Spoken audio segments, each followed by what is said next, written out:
Yang memasuki musim pancaroba, jumlah kasus infeksi saluran pernapasan atas atau ISPA menjadi penyakit paling banyak diderita pasien di sejumlah puskesmas Kota Palembang.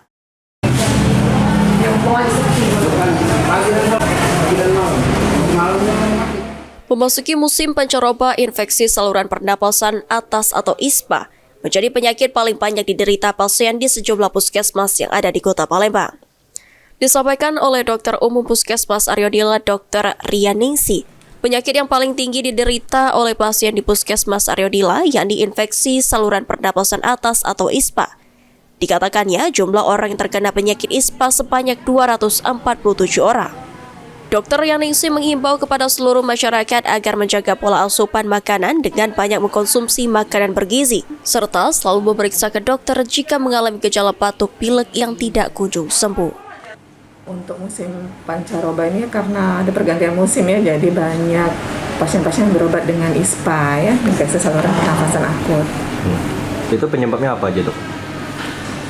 Penyebabnya paling banyak itu sebenarnya virus ya, cuman mungkin daya tahan tubuh yang rendah karena perubahan musim itu jadi mudah sakit kan, jadi virus mudah menyerang gitu ya. Untuk data jumlah yang terkena ISPA di puskesmas ini ada berapa nih, Dok?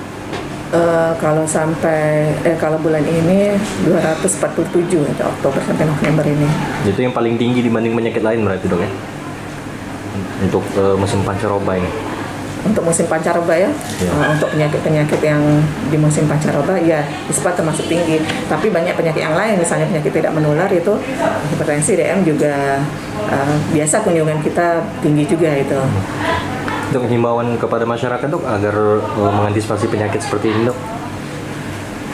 Yang pertama kita tingkatkan daya tahan tubuh kita ya, jadi makan yang bergizi, minum air putih yang banyak, biasakan makan sayur, buah gitu ya, boleh ditambah vitamin untuk meningkatkan daya tahan tubuh gitu. Lutfi Pal TV.